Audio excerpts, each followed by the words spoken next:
在这个令人窒息的现代社会里，我们每天睁开眼，似乎就身处于一场看不见终点的马拉松之中，耳边充斥着必须成功的喧嚣与催促。无论是在职场上的晋升竞争，还是在社交媒体上展示的光鲜亮丽，这种无所不在的比较文化，像是一张巨大的网，将我们紧紧束缚，让我们误以为人生的价值仅仅取决于赢过多少人。当我们拼尽全力，却依然落后，那种深深的无力感便会化作锋利的刀刃，刺向我们内心最脆弱的地方，让我们不禁怀疑：难道平凡甚至失败，就意味着我不配活得有尊严吗？我们往往被教导要恐惧失败，将其视为一种不可饶恕的罪过。庞福一旦跌倒，我们的人生就会因此留下无法抹灭的污点，成为众人口中的笑柄。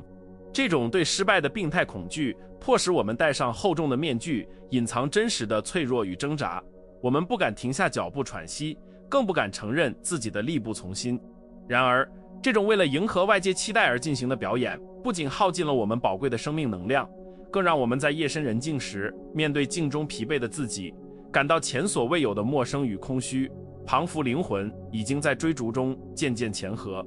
试想一下，如果我们所定义的失败，其实根本不是一种客观的事实，而仅仅是一种被社会建构出来的幻觉，是一个我们强加给自己的沉重枷锁，那会是怎样的情景？古罗马的斯多葛哲学家们早就看透了这一点，他们生活在战乱与瘟疫频发的动荡时代，面临的生存考验远比我们今日的职场压力更为严峻。但正是因为身处绝境，他们才淬炼出了一套强大的心灵技术，教导人们如何在不可控的命运风暴中，依然能够保持内心的宁静与屹立不倒的尊严。这正是我们现代人最急需的解药。我们之所以感到痛苦，往往不是因为发生的事情本身有多么糟糕，而是因为我们对这些事情赋予了错误的判断与解读，让情绪主宰了理智。当我们将快乐建立在升职、加薪、他人赞赏这些我们无法完全掌控的身外之物上时，我们就等于将通往幸福的钥匙交到了别人的手中，让自己沦为了命运的奴隶。一旦外界环境发生变动，或者运气不在我们这边，我们脆弱的自信心就会瞬间崩塌，陷入无尽的焦虑与自我否定之中。这就是现代人普遍心灵危机的根源所在。伟大的哲学皇帝马可·奥里略身为罗马帝国的统治者，他拥有世人梦寐以求的权力与财富，但他的一生却充满了背叛、战争与痛失亲人的悲剧。然而，他在行军打仗的营帐中写下的审思录，却没有半句怨天尤人的抱怨，反而充满了对命运的接纳与对职责的坚守。他告诉我们，真正的力量不是征服世界，而是征服自己的内心。无论外在遭遇如何，只要我们能够守护好内心理性的堡垒，就没有任何东西能够真正伤害到我们的高贵灵魂。斯多葛主义并不是要我们变成毫无感情的石头，或者是消极避世的隐士。相反的，它是一种极具战斗精神的入世哲学，教导我们如何在混乱中找到秩序。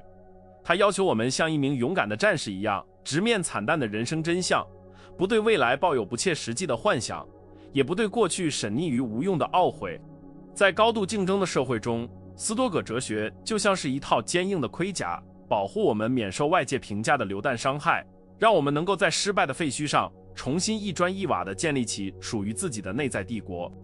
在这段旅程中，我们将一起学习如何运用古代哲人的智慧，重新定义什么是真正的成功与失败，并掌握那些能够立即改变心态的实用工具。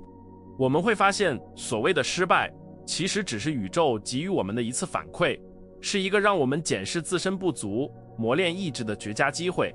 甚至是命运赐予的一份伪装成苦难的礼物。当我们学会了将每一次挫折都视为通往卓越的燃料时，我们就不再是被动的受害者，而是主动创造命运的强者。这才是斯多葛哲学赋予我们的终极自由。也许你现在正处于人生的低谷，感到前途迷茫，或者刚刚经历了一场沉重的打击，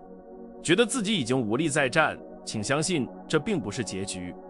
正如埃比克泰德这位从奴隶翻身成为一代大师的哲学家所言，重要的不是发生了什么事，而是你如何应对它。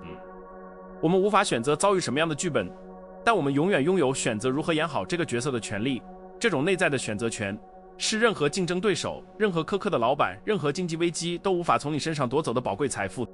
在接下来的篇章里，我们将深入探讨斯多葛主义的核心心法，并将其转化为现代人可以直接操作的心理策略，帮助你从焦虑中解脱。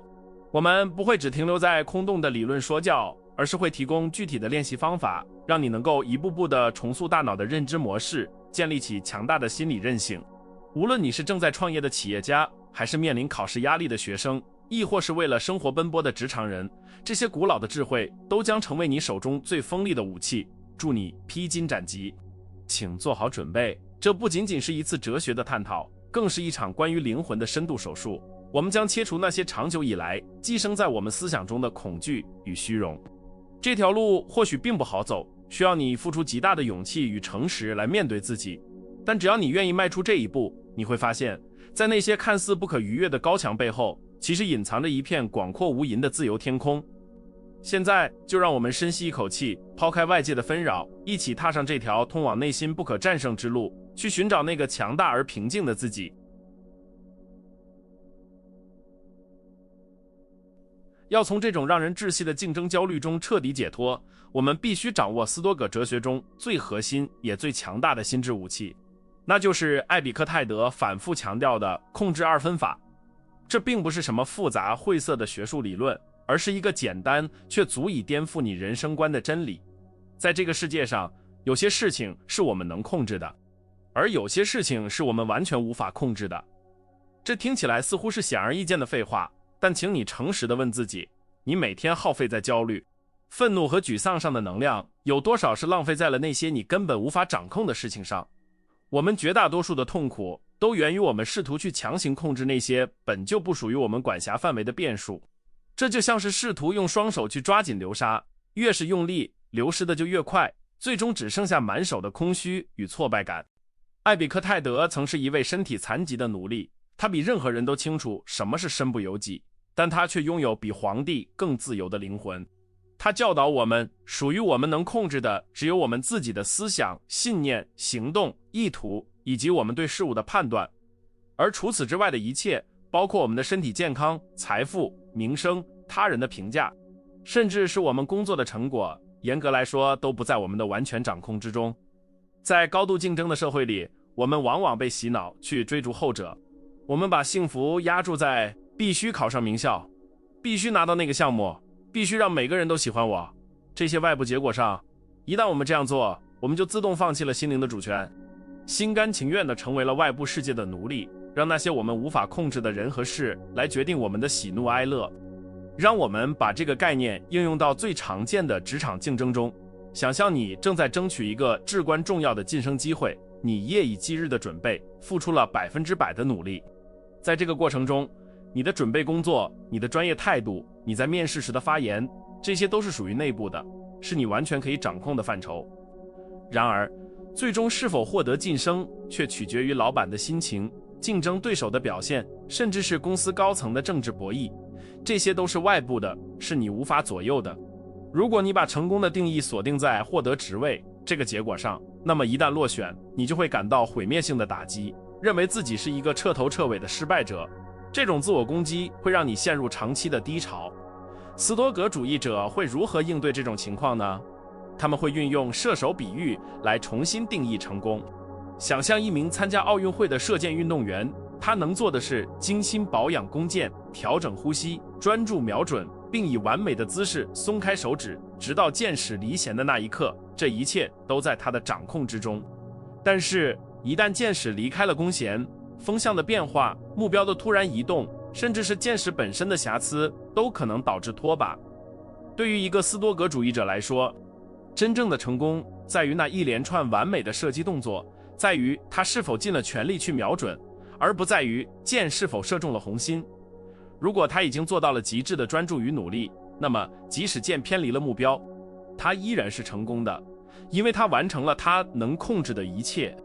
这种思维方式的转变，对于生活在现代社会的我们来说，具有革命性的意义。它能将我们从对结果的病态执着中解放出来。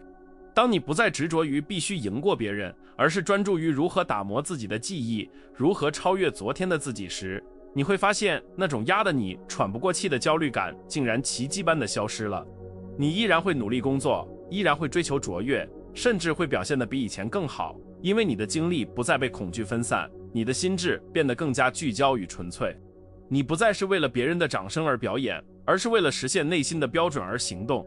这种源自内在的驱动力，远比外在的胡萝卜加大棒要持久且强大得多。然而，要实践控制二分法并不容易，因为我们从小就被灌输了结果导向的价值观，社会只看重最后的成绩单，而不在乎你付出了多少汗水。当你遭遇失败时，周围的人可能会投来异样的眼光，甚至冷嘲热讽。这时候，你需要动用第二个重要的心理工具，将他人的评价视为身外之物。马可·奥里略常常提醒自己，那些批评你的人，他们自己的内心也是充满了混乱与偏见的，他们连自己的生活都过不好，你又何必在意他们随口说出的评价呢？他人的看法只是空气中的震动，它无法真正伤害到你的品格，除非你自己选择接受并认同那些伤害。这并不意味着我们要变得傲慢自大，听不进任何建议，而是要有能力区分什么是有建设性的反馈，什么是无意义的噪音。如果别人的批评指出了我们技术上的不足，那是对我们改进内部行动有帮助的信息，我们应该感激并修正。但如果那是对我们人格的攻击或基于成见的否定，我们就应该像拍掉肩膀上的灰尘一样，轻轻地将其无视。你要建立一座内心的城堡，这座城堡的城墙由理智筑成，只有经过你允许的思想才能进入。任何外界的羞辱与嘲笑都只能在城墙外喧嚣，而无法撼动城堡内君主的安宁。为了在日常生活中强化这种心智肌肉，我们可以进行一个简单的清晨练习。每天早上醒来，在开始一天的工作之前，拿出一张纸，将你今天面临的主要挑战列出来，然后在旁边画两栏，一栏写我能控制的，另一栏写我不能控制的。比如面对一场重要的考试，在能控制的一栏写上复习的专注度、答题的策略、心态的调整；在不能控制的一栏写上考题的难度、考官的评分标准、其他考生的水平。看着这张清单，告诉自己，我将把全部的生命力投入到左边这一栏，而对于右边这一栏，我将学会坦然接受，无论结果如何。这种练习看似简单，但如果能坚持下去，它将从根本上重塑你的大脑神经回路，让你从一个情绪化的反应者变成一个理性的行动者。你会发现，原本那些让你寝食难安的巨大压力，被拆解成了无数个具体可执行的小任务。你不再面对一个模糊而可怕的庞然大物，而是面对一个个你可以助手解决的细节。这种掌控感的回归是治愈焦虑的最佳良药，它能让你在混乱的风暴中心依然保持航向的稳定，不被惊涛骇浪所吞没。随着控制二分法的深入实践，你会逐渐体会到一种前所未有的冷静的激情。你依然热爱生活，依然在赛场上全力冲刺，但你的内心多了一份超然的底气。你知道，即使输掉了这场比赛，天也不会塌下来，因为你的价值并不依附于那块金牌。你开始明白，真正的失败只有一种，那就是违背了自己的良知与原则，放弃了对美德的追求。而只要你坚守住了内心的防线，外界的任何挫折都只不过是命运给你的磨刀石，是用来让你的灵魂变得更加锋利与光亮的。但如果失败真的发生了呢？如果那支箭真的脱靶了，如果那次晋升真的落空了，如果生意真的破产了，我们该如何面对那随之而来的痛苦与失落？斯多葛主义不仅教我们如何预防焦虑，更教我们如何转化痛苦，将其变为成长的养料。在下一章中，我们将探讨如何运用预演逆境与热爱命运这两个高阶心法，让我们不仅能忍受失败，更能主动拥抱失败，将每一次跌倒都变成一段传奇故事的开端。我们必须明白，痛苦本身并不可怕，可怕的是我们对痛苦的抗拒。当我们学会直视深渊，深渊就不再能凝视我们，反而会成为我们力量的源泉。在高度竞争的社会中，能够优雅地处理失败，本身就是一种极其稀缺且迷人的能力。这种能力会让你散发出一种独特的人格魅力，吸引真正的机会来到你身边。因为人们会看到，这个人是打不倒的，他的内心有一团永不熄灭的火焰，无论外面的风雪多大，那团火始终在温暖着他自己，也照亮着周围的人。现在，请你闭上眼睛，深呼吸，回想一下最近一次让你感到失败的经历。试着用我们刚才学到的控制二分法去重新审视它，剥离掉那些不可控的因素，只看你自己的行动。你有尽力吗？你有坚守原则吗？如果是，那么请原谅自己，并为自己的努力感到自豪。如果不是，那么请吸取教训，修正行动，然后继续前行。这就是斯多葛的道路，一条充满荆棘但通往真正自由的道路。准备好了吗？让我们继续深入，去解锁更多驾驭命运的智慧。既然我们已经学会了区分控制的边界，那么下一步我们就要主动出击，去攻克人类内心最原始的敌人——恐惧。斯多葛学派提供了一种听起来违反直觉但效果惊人的心理技术，拉丁文称之为 premeditatio malorum， 意即负面预想。在现代心灵鸡汤告诉我们要积极思考吸引力法则的时代，斯多葛哲学却反其道而行，建议我们每天花一点时间去认真想象最糟糕的情况发生。这并不是要你变成一个悲观主义者，整天杞人忧天，而是一种心理上的疫苗接种。就像身体需要接触微量的病毒来产生抗体一样，我们的心灵也需要通过模拟逆境来增强对抗现实打击的免疫力。塞内卡，这位罗马帝国最富有的哲学家，深知财富与权力的脆弱性。他建议我们不仅要在脑海中想象贫穷，甚至要定期在现实中演练贫穷。试着每个月抽出几天，只吃最粗糙的食物，穿最破旧的衣服，睡在坚硬的地板上，然后问自己，这就是我平日里恐惧万分的情况吗？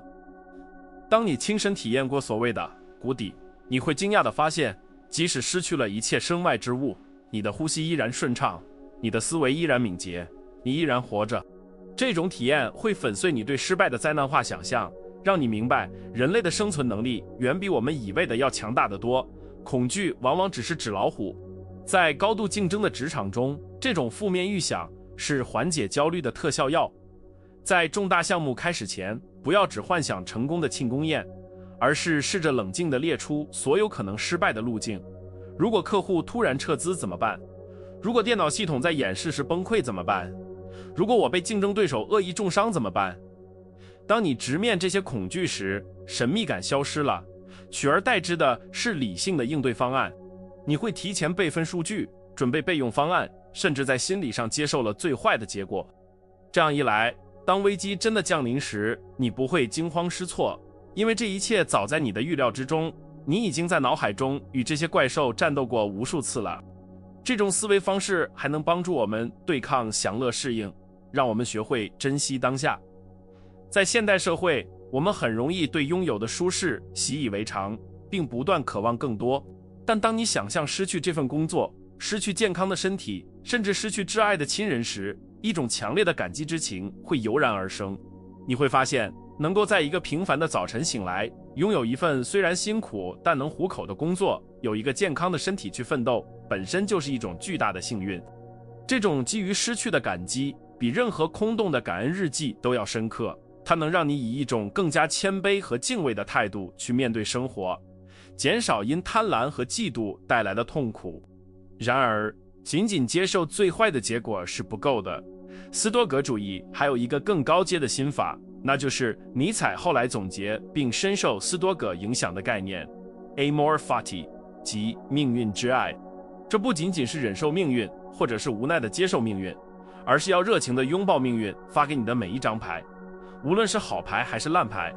对于一个真正的斯多葛主义者来说，发生在自己身上的一切都是必要的，都是最好的安排。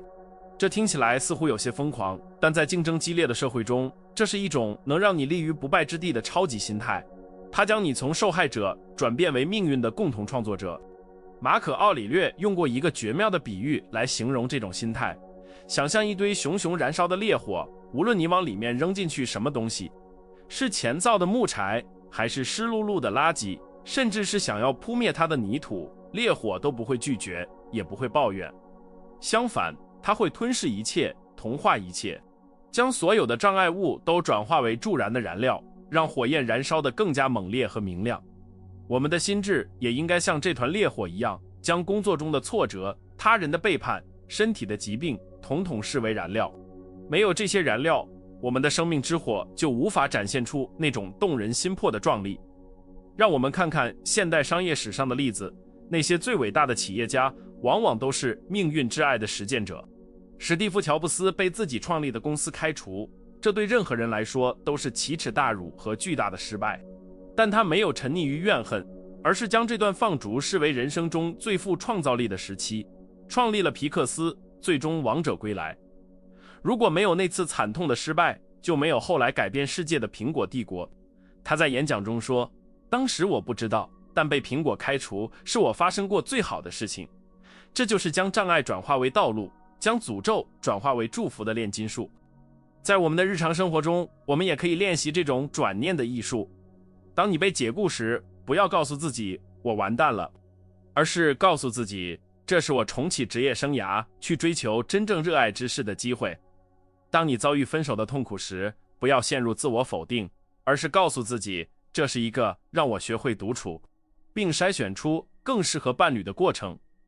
每一个否定的背后都隐藏着一个新的肯定，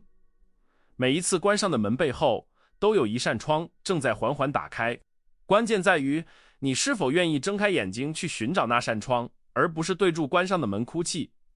这种心态的转变会让你从一个脆弱的玻璃制品变成一个反脆弱的有机体。玻璃杯掉在地上会碎，但有机体经过压力的锻炼会变得更强壮。在竞争中，最可怕的对手不是那些从未输过的人，而是那些你无论打倒他多少次，他都能站起来，并且变得比以前更强大的人。他们不害怕混乱，甚至欢迎混乱，因为他们知道，只有在混乱中，旧的秩序才会被打破，新的机会才会涌现。拥有这种心态的人，在任何经济周期、任何市场环境下，都能找到生存和发展的空间。当然，实践命运之爱并不容易，它需要我们反直觉地去对抗大脑中的负面情绪。当灾难发生时，我们的第一反应往往是愤怒和抗拒。为什么是我？这不公平。这时候，你需要立刻启动理性的开关，对自己喊停。试着对住镜子说，这件事已经发生了，这是宇宙剧情的一部分。我不仅接受它，我还要爱它，因为它是专门为我定制的考验，是为了激发我潜在的力量。这是一种极致的英雄主义，它不依赖于外界的赞赏，而是源于对生命本身的深刻理解和尊重。我们还要明白，所谓的竞争和失败，往往只是短视的幻觉。如果我们把时间轴拉长到整个人生，甚至拉长到人类历史的维度，你会发现那些曾经让你痛不欲生的挫折，其实只是漫长乐章中一个低沉的音符。正是这些低音的存在，才让整首曲子有了深度和层次。没有经历过黑夜的人，无法真正理解黎明的光辉；没有体验过绝望的人，也无法真正领悟希望的力量。斯多葛哲学教导我们，不要只盯住眼前的得失，要学会用上帝的视角去俯瞰自己的人生。除了心理层面的建设，我们还需要在行动上体现这种哲学。当我们遭遇失败时，不要停滞不前，哪怕只是做一点点小事，也是对命运的积极回应。如果找不到理想的工作，就先从兼职做起，或者去学习一项新技能，或者去健身强体。行动是焦虑的天敌，只要你在动，你就是在积累势能。记住，命运可以剥夺你的财富和地位，但它永远无法剥夺你选择行动的权利。只要你还在挥剑，战斗就没有结束。现在，我们已经装备了控制二分法的盾牌和命运之爱的利剑。我们懂得了如何区分幻觉与真实，如何预演最坏的情况，以及如何将一切逆境转化为成长的燃料。在下一个也是最后一个章节中，我们将把视野进一步拉大，仰望浩瀚的宇宙，去思考死亡与生命的终极意义。这将是斯多葛哲学最震撼人心的一课，它将彻底粉碎你心中残存的最后一点虚荣与恐惧，让你以一种前所未有的自由姿态回归到现实的生活中去。准备好接受最后的洗礼了吗？这将不仅仅是一个思维的总结，更是一个行动的号角。我们将探讨如何在这个短暂而宝贵的一生中活出真正的自我，不再被社会的标准所绑架。因为最终，我们每个人都要面对那个终极的裁判——死亡。而在那一刻，唯一重要的不是你赢过多少人，而是你是否真正的活过。请深呼吸，整理一下你的思绪。我们即将进入这段哲学旅程的终点，也是你新生活的起点。当我们被眼前的失败困扰的寝食难安时，往往是因为我们把镜头拉得太近了，近到只看得见自己鼻尖上的那个小疙瘩，而忽略了背后广阔的世界。现在，让我们试着进行一次斯多葛式的宏观视角练习，这在哲学中被称为 view from above。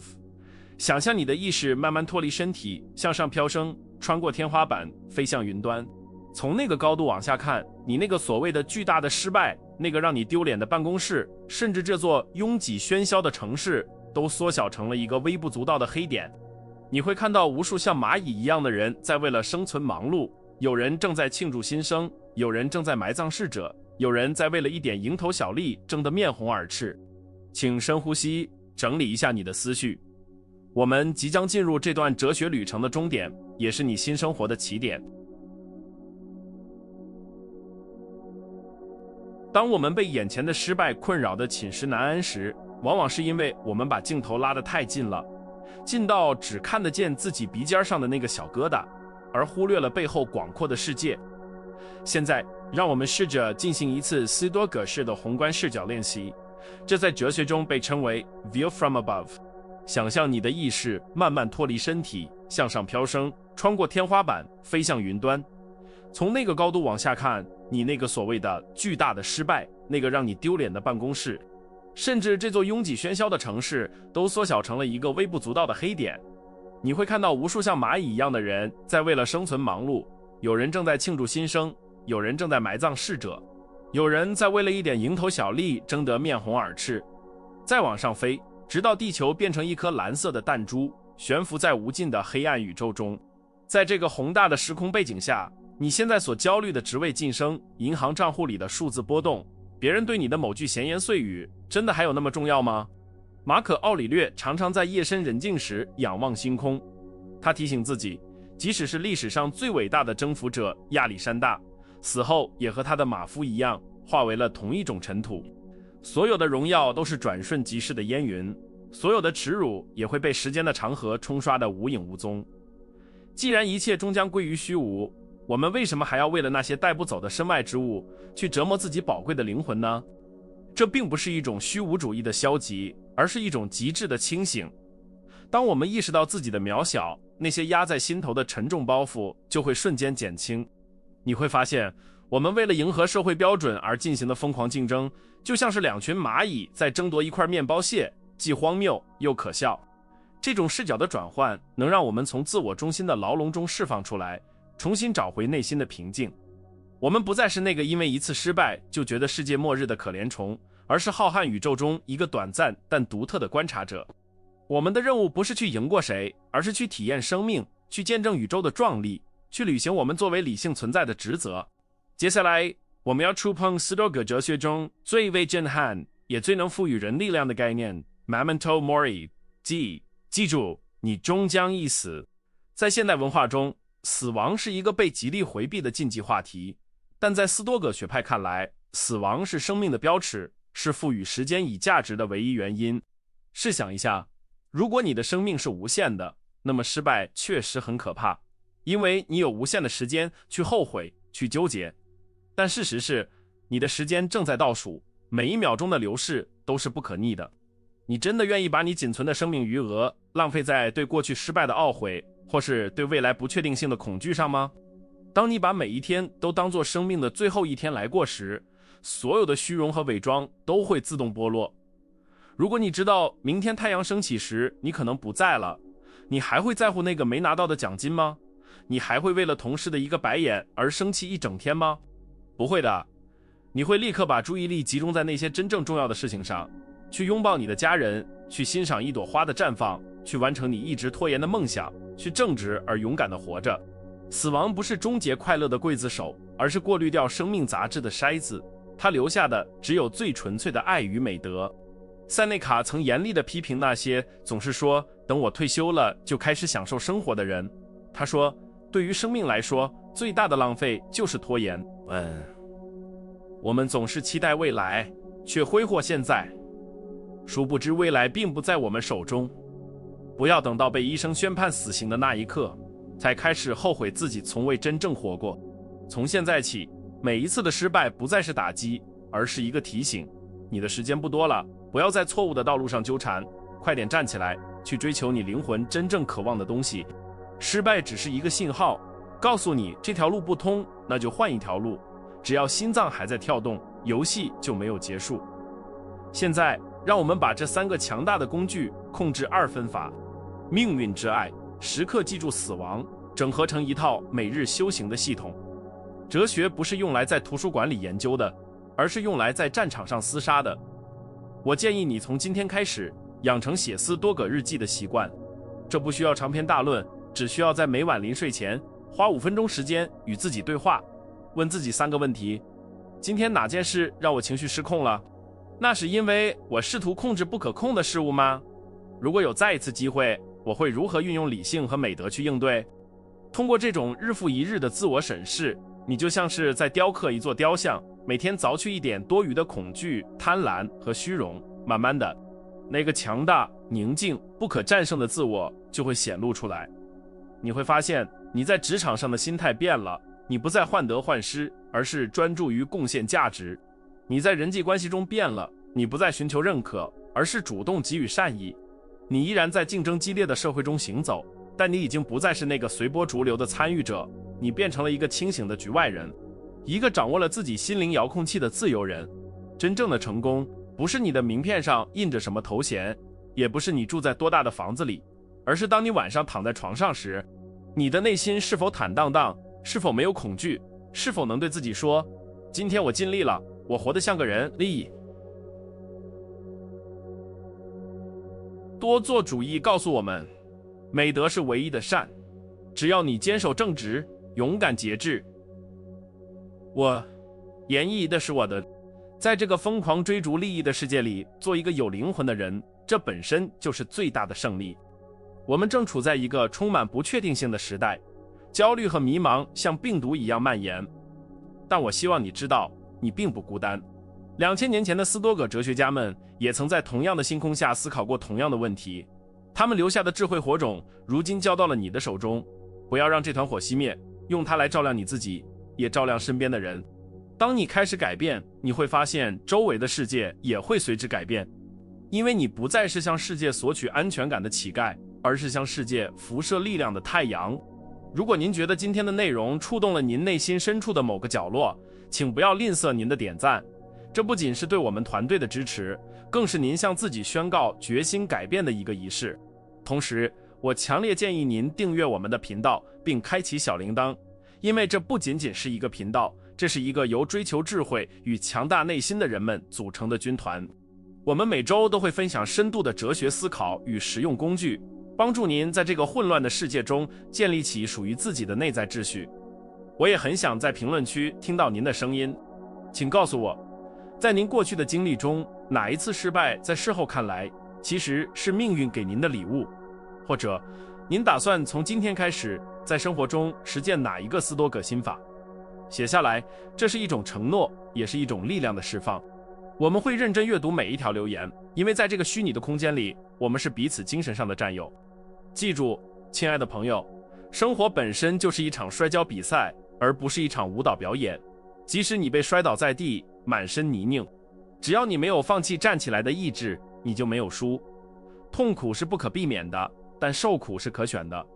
选择权永远在你的手中。就在此时此刻，无论你的处境多么艰难，你都有能力重启你的人生，因为你的灵魂是自由的。